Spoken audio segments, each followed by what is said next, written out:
At the Sunday family dinner, my son looked straight at me and said, "You're nothing but a freeloader." For a moment, I thought I had misunderstood him. I was sitting at the head of my own dining table, inside the house I had paid for with my late husband, while my 36-year-old son lived there without paying a cent. His wife and child lived there too. I covered the electricity, water, internet, groceries, insurance, and nearly every expense they conveniently forgot to mention. Yet somehow, I was the freeloader. I placed my fork beside my plate and looked directly into his eyes. "You have 24 hours to leave." The words landed heavily. My daughter-in-law, Marissa, froze with her glass halfway to her lips. The confident smile she usually wore around me disappeared. Beside her, my 9-year-old grandson, Oliver, lowered his eyes toward his dinner. Seeing his sadness hurt more than my son's insult, but it also reminded me why I could not surrender again. 2 years earlier, when my son, Daniel, lost his apartment after a series of reckless financial decisions, I had opened my door immediately. I was 66, widowed and living alone in a quiet suburban home. I believed family helped family. I never imagined kindness would become an invitation for disrespect. At first, Daniel promised the arrangement would be temporary. He said he only needed a few months to recover. Marissa thanked me constantly. They helped with chores and treated my home with care. Then the gratitude faded. Daniel began leaving dirty dishes everywhere. Marissa criticized the food I bought and demanded expensive organic brands. They took over the living room, invited guests without asking, and acted irritated whenever I wanted to use my own kitchen. Slowly, I became invisible. I was no longer Daniel's mother. I was the woman who stocked the refrigerator, paid the bills, watched Oliver, and stayed out of the way. That evening, Daniel leaned back in his chair and laughed nervously. "Mom, don't be dramatic. I only meant you should help more with Oliver instead of spending all day in the garden. Marissa and I actually work." I stood and collected my plate. 24 hours, I repeated. "Are you serious?" Marissa asked. "Completely." Daniel shook his head. "You'll calm down by morning." I walked to the kitchen sink. "No, tomorrow evening I expect your belongings to be gone." They believed I was having an emotional outburst. They assumed I would feel guilty, apologize, and pretend nothing had happened. They had forgotten something important. I had spent my entire life taking care of other people. I knew exactly how much strength it took to stop. The following morning, the smell of coffee filled the kitchen. Daniel and Marissa came downstairs laughing as if the previous night had never occurred. Marissa opened the refrigerator. "Are you going shopping today?" she asked. "We need oat milk and I want fresh salmon tonight." I sat quietly at the breakfast table, holding my tablet. "No," she stared at me. "No," she repeated. "You heard me. I don't have time to shop." "Then you should order food." Daniel frowned. "Mom, what is this?" I locked my tablet and stood. "You have 20 hours left. Packing would be a better use of your time." Neither of them understood that while they slept, I had already made decisions. I had canceled the credit card Daniel used for personal expenses. I had removed him from my vehicle insurance. I had ended the premium subscriptions they watched every night. I had not shouted. I had simply closed every door they had mistaken for an entitlement. Daniel grabbed his briefcase and walked toward the entrance. Then he reached for the keys to my SUV. The hook was empty. "Where are the keys?" he demanded. "In my pocket." "I'm late. You can take the bus." His face turned red. "That's my ride." "No," I replied. "It is my vehicle." He stepped closer. "I'm your son, and you are an adult who has spent 2 years living at my expense." Marissa crossed her arms. "This is ridiculous. Give him the keys." I walked past her and entered my study. Before closing the door, I looked back. 18 hours. For the first time, Daniel's expression changed. He was beginning to understand that I was not asking them to leave. I was taking my home back. The front door slammed so hard that the windows rattled. From inside my study, I heard Daniel muttering as he walked toward the corner bus stop. Marissa remained in the kitchen, opening cabinets and closing them with unnecessary force. I returned to my desk and continued reading. For 2 years, I had allowed their moods to control the atmosphere of my home. If Daniel was frustrated, everyone became quiet. If Marissa was annoyed, I changed my plans to avoid an argument. I had confused keeping the peace with surrendering my peace. That morning, I finally understood the difference. At noon, Marissa returned from a fitness class with 2 women following behind her. Their laughter filled the hallway. She had done this many times before. She invited people without asking, occupied the living room, and expected me to disappear into my bedroom. But that day, I stayed exactly where I was. A few minutes later, her voice echoed through the house. "Clara," I opened my study door. Marissa stood in front of the pantry with both doors wide open. The shelves were empty. "Where is everything?" she demanded. "The food I purchased is stored elsewhere." "What do you mean?" "I mean it belongs to me." Her friend stood awkwardly near the sofa. "I plan to make a snack board," Marissa said. "There's no cheese, fruit, or anything. You and Daniel both earn salaries," I answered. "If you want to entertain guests, you can buy your own food." Her face hardened. "You hid groceries from us?" "I protected groceries from people who insulted me while eating them." The room became silent. One of her friends picked up her handbag. "I just remembered I have an appointment," she said. The other quickly agreed. Within a minute, both women had left. Marissa stared at the closed front door. "You embarrassed me. You embarrassed yourself. You're selfish." "No," I replied. "I am finished being used." She grabbed her phone. "You're going to regret this when Daniel gets home. You have 15 hours. I suggest finding moving boxes." She stormed upstairs. At 2:00, my phone rang Daniel. I let it ring before answering. "What did you do to my card?" he shouted. I heard restaurant noise behind him. I canceled it. "You can't do that." "I'm having lunch with clients. The bill is nearly $200. And the card was declined. It is my card. You made me look stupid. That was not my responsibility. I don't have enough cash. Then solve the problem." "Mom," I ended the call. For years, Daniel had expected me to rescue him from every consequence. Whenever he made a mistake, he called me. Whenever money disappeared, I covered the shortage. Whenever his choices created trouble, I repaired the damage. He had never learned responsibility because I had always softened the landing. That ended now. I went to the garage and pulled out the cardboard boxes I had saved from deliveries. During the previous months, I had flattened them and stacked them beside an old cabinet. I carried them upstairs one at a time. Then I placed 20 empty boxes outside Daniel and Marissa's bedroom. I did not pack for them. I did not touch their belongings. I simply gave them what they needed to leave.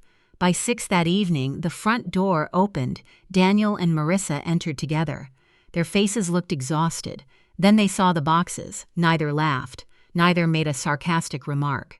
They found me sitting at the dining table, reading a novel. Daniel walked toward me and placed both hands on the table. "Enough," he said. "You've punished us. You canceled the card, took away the food, and humiliated Marissa. Now remove those boxes." I closed my book. "This is my house too," he continued. "I'm your son. I grew up here." I opened a folder beside me and removed one document, then I slid it across the table. "Read it." Daniel looked down. Marissa leaned over his shoulder. It was the property deed. I pointed to the ownership line. "Clara Bennett, sole owner." Daniel swallowed. "You didn't grow up here," I said. "Your father and I bought this house 12 years ago, when you already had your own apartment. But I'm family. Family does not mean unlimited access to my money, home, and patience." His voice became quieter. "You can't throw us outside. I gave you 24 hours. Marissa suddenly smiled. It was not a kind smile. "You're forgetting someone," she said. I knew exactly what she meant. They were about to use Oliver against me, and they believed my love for my grandson would force me to surrender. But they had misunderstood my love. I would always protect Oliver. That did not mean I would protect his parents from the consequences of their choices. Marissa folded her arms and looked at me with a sudden confidence. "You're forgetting someone," she said. Daniel remained beside the table, watching me carefully. They both knew where my weakness was. Oliver, my grandson, had been the brightest part of my life since the day he was born. I had held him through fevers, attended his school performances, helped him learn to ride a bicycle, and listened patiently whenever he wanted to explain a new game. They believed I would accept any amount of disrespect to keep him close. They were wrong. A few seconds later, small footsteps sounded on the stairs. Oliver appeared in the hallway wearing blue pajamas and holding his stuffed fox against his chest. His eyes moved from his parents to me. "Why are you fighting?" he asked. Marissa immediately turned toward him. "Your grandmother wants us to leave," she said. "She doesn't care where we go." "Marissa," I said sharply. She stopped. I walked toward Oliver and knelt until we were at the same height. "Look at me, sweetheart." He tightened his arms around the fox. "This house will always be a safe place for you," I told him. "Your room is still your room. You can visit whenever you want, and I will always be your grandmother. Even if Mom and Dad leave, especially then." His expression softened. "But why do they have to go?" "Sometimes adults forget that homes need rules," I explained. "Your parents need their own place and their own responsibilities." "Did I do something wrong?" "No," I answered immediately. "You did nothing wrong." I brushed his hair away from his forehead. "This is not because of you." Oliver stepped forward and wrapped his arms around my neck. I hugged him tightly. Behind us, the room was silent. Daniel and Marissa had expected tears, guilt, and panic. Instead, I had spoken honestly without placing their problems on a child. When Oliver pulled away, I held his hand and walked with him toward the kitchen. 9 hours, I announced. That night, the house changed. The upstairs hallway filled with the sound of drawers opening, tape tearing, and boxes scraping across the floor. Daniel and Marissa argued behind their bedroom door. At first, Daniel insisted that I would change my mind. "She'll never actually lock us out," he said. Marissa disagreed. "She canceled your card and took the car. She's serious." I sat downstairs with a cup of tea. For the first time in years, I did not feel responsible for fixing the tension around me. Their panic belonged to them. At 7 in the morning, I prepared breakfast for myself and Oliver. Daniel came downstairs wearing yesterday's clothes. "We need more time," he said. "You had a full day." "We haven't found an apartment. That is unfortunate. You expect us to take Oliver to a hotel?" "I expect you to make responsible arrangements for your family." He stared at me. "You really don't care." I placed my cup on the table. "I care enough to stop enabling you." He laughed bitterly. "Everything is about money to you." "No, this is about respect." Marissa entered carrying several bags. "We booked a hotel for 3 nights, she said. "After that, we don't know." "You both have jobs," I replied. "You can find a rental." She looked around the kitchen. "You're enjoying this." "No." That answer surprised her. "I am not enjoying your struggle," I continued. "I am relieved that I no longer have to sacrifice myself to prevent it." At exactly 8 o'clock, the doorbell rang. Daniel looked toward the entrance. "Who is that?" I stood. "You'll see." When I opened the door, a locksmith stood outside with a toolbox. "Good morning, Mrs. Bennett," he said. "I'm here to replace the locks." "Come in." Daniel dropped the suitcase he had been carrying. "What are you doing?" "The locks will be changed by 10. "We're still packing." "Then continue." Marissa's rushed downstairs. "You called a locksmith?" "Yes, you're unbelievable." I was clear about the deadline. The locksmith removed his tools. The sound of the electric drill filled the hallway. Daniel stared at the damaged old lock as if watching his final hope disappear. "You can't do this to us," he said. "I already have. You're destroying our family." I looked at him calmly. "No, I am ending a situation that was destroying me." For 2 hours, they packed without stopping. When the boxes ran out, they used large black bags. Oliver sat beside me on the sofa, quietly drawing pictures. I made him hot chocolate. Every few minutes, Daniel looked toward me, waiting for guilt to appear. It never did. By 10 o'clock, the rental car was full. Only one thing remained. The final goodbye, and Daniel still believed one last accusation could make me change my mind. By 10 o'clock, the rental car was packed almost to the roof. Suitcases filled the trunk. Black bags were wedged behind the front seats. Several cardboard boxes sat on the back floor, their labels written in hurried, uneven letters. Daniel carried the final suitcase through the hallway, then he stopped beside me. "I hope you're happy," he said. His voice was cold. But beneath the anger, I heard something else. Fear. For the first time in years, he had nowhere to hide from the consequences of his decisions. I looked at him calmly. "I'm not happy that it came to this." "Then stop us." "No." He stared at me. "You're choosing this house over your family. I am choosing dignity inside my own home. You're destroying everything." No, Daniel, I'm protecting what is left. Marissa walked toward the door while holding Oliver's backpack. Come on, she told him. Oliver turned toward me. Grandma, when can I come back? You can come on Saturday, I answered. We'll go to the park, and afterward we'll make pancakes. He smiled. Chocolate chip pancakes? Of course. I knelt and hugged him. Your room will stay exactly the way it is, I whispered. Nobody is taking it from you. He hugged me tightly. I love you. I love you more than all the stars. When I stood, Daniel was watching. For a brief moment, his anger weakened. Then he picked up Oliver's backpack. We need to go. They walked outside. I followed them to the porch. Daniel opened the car door for Oliver and turned back toward me. You'll regret this, he said. Maybe, I replied, but I would regret losing myself even more. Marissa shook her head. You could have handled this differently. So could you. Her expression hardened. You treated us like strangers. You treated me like a servant. She had no answer. The locksmith stepped toward the front door. Daniel looked at the new lock. You really changed everything. Yes. The car engine started. Oliver pressed his hand against the window. I raised mine in return. Then the vehicle moved down the street. I watched until it disappeared. There were no tears, no dramatic apology. No final promise that everything would return to normal. The front door closed. A second later, the new lock clicked. The sound was quiet. But to me, it sounded like freedom. I stood in the hallway for several minutes. The house felt unfamiliar. It was peaceful. No television blared from the living room. No one complained about dinner. No one demanded that I buy groceries or change my plans. The silence was not lonely. It was mine. I walked through every room. The kitchen counters were clean. The hallway was empty. The living room belonged to me again. I opened the curtains and allowed sunlight to fill the house. Then I made coffee. For 2 years, I had lived as though my own comfort mattered less than everyone else's. I had rearranged my schedule, spent my savings, and ignored insults because I feared being called selfish. But peace had a price. Sometimes, that price was disappointing people who benefited from your lack of boundaries. During the following week, Daniel did not call. He believed silence would punish me.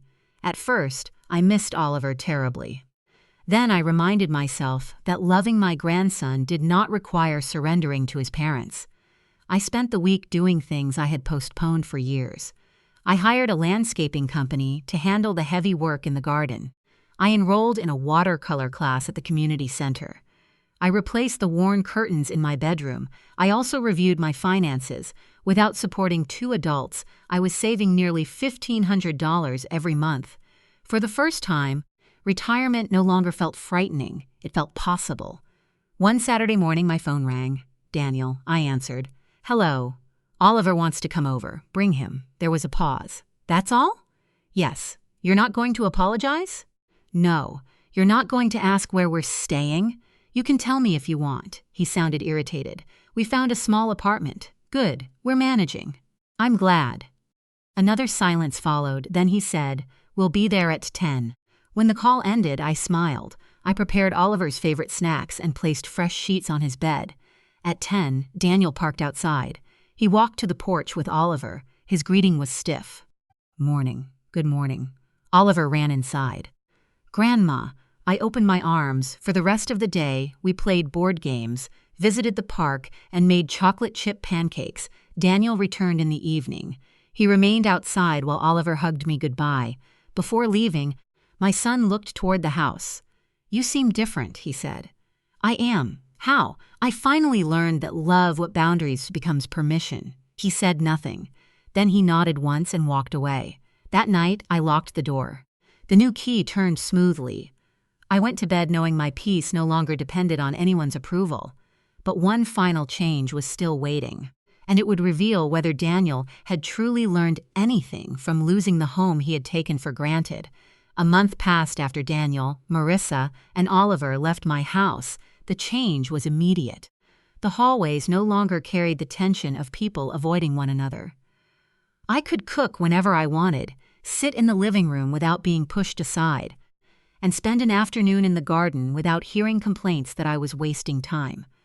Most importantly, I stopped feeling like a guest inside my own home. My watercolor class became the highlight of every Thursday. I met people starting new chapters after retirement, divorce, loss, or years spent caring for others. One afternoon, our instructor asked us to paint a doorway. I chose the front door of my house. I painted it open, with warm light behind it. Then I painted a small silver key beside the threshold. The picture reminded me that boundaries were not walls built to punish people. They were doors I had the right to open or close. Daniel continued bringing Oliver every weekend. At first, our conversations were short. Morning. I'll return at 6, fine. But slowly, something changed. One Saturday, Daniel remained on the porch after Oliver ran inside. "Can we talk?" he asked. I nodded. We sat on the wooden bench near the front door. For several seconds, he stared at the garden. "Things are harder than I expected," he admitted. "I know. The apartment is small. The bills add up quickly. That is what independence feels like." He gave a tired laugh. "I guess I never understood how much you paid for us. You did not want to understand." He looked down. "That's fair." I waited, then he continued. "I was angry because I felt embarrassed. I lost money, sold my car, and couldn't keep the apartment. Living here made me feel like a failure. You could have told me that. Instead, I blamed you. Yes. I called you a freeloader because I hated needing you." The honesty surprised me. I did not excuse him, but I listened. "I was wrong," he said. "I treated your help like it was owed to me." "You did. I'm sorry, Mom." For a moment, neither of us spoke. An apology did not erase 2 years. It did not repay the money or remove every hurtful memory, but it was a beginning. "I accept your apology," I said. "Trust will take time. I understand." Respect is not something you promise once, it is something you practice. He nodded. After that day, Daniel changed in small ways. He began arriving on time. He brought Oliver's school supplies without expecting me to buy them. Sometimes he asked before entering instead of walking through the door as though he owned the place. Marissa remained distant, but she stopped making demands. That was enough for now. My relationship with Oliver became stronger. When he visited, we painted, baked, read stories, and explored the park. He never heard me insult his parents. I refused to make him choose between the people he loved. One evening, he looked around the living room. "Grandma, are you lonely?" I thought carefully. "Sometimes," I said, "but being peaceful is different from being lonely." "What's peaceful?" "It means your heart is not always afraid of the next argument." He considered that. "Are you peaceful now?" "Yes." He smiled. "Me too." That answer meant more than he knew. Months later, Daniel called with unexpected news. He had paid off one of his debts. "I'm trying to fix everything," he said. "Keep going." "I will." He paused. "Thank you for not giving up on me." "I did not give up on you," I replied. "I stopped carrying you. There was a difference. I had learned that love was not endless sacrifice. A mother could care deeply and still say no. She could protect her family without allowing them to destroy her peace. The day I gave Daniel 24 hours to leave was not the day I lost my family. It was the day we stopped pretending. They faced responsibilities they had avoided. I reclaimed the dignity I had abandoned. Oliver learned that adults could set rules without withdrawing love. Every night, I locked my front door with my silver key. I no longer felt guilty. I felt safe. And whenever I looked at the watercolor painting above my desk, I remembered the lesson hidden inside it. A home should be a place where love lives. But love cannot survive where respect is treated as optional. I had not destroyed my family. I had changed the rules that were hurting us. For the first time in years, those rules allowed all of us to breathe. The next spring, Daniel arrived early with Oliver. He carried a small potted rose and stood quietly on the porch. "This is for your garden," he said. I accepted it. "Thank you." He looked toward the house. "Can we come inside?" I stepped aside. "Yes, you can." But this time, the invitation was not assumed. It was given, and that made all the difference. As Oliver ran toward the kitchen, Daniel followed more slowly. He paused beside the watercolor above my desk. "You painted that?" "Yes." "It looks peaceful." "It is." He smiled faintly. For the first time in years, I believed our family might become healthier. Not because I had sacrificed everything, but because I had finally taught them that love and respect had to live together. I picked up the silver key from the table and placed it in my pocket. My home was still open, but now, so were my eyes.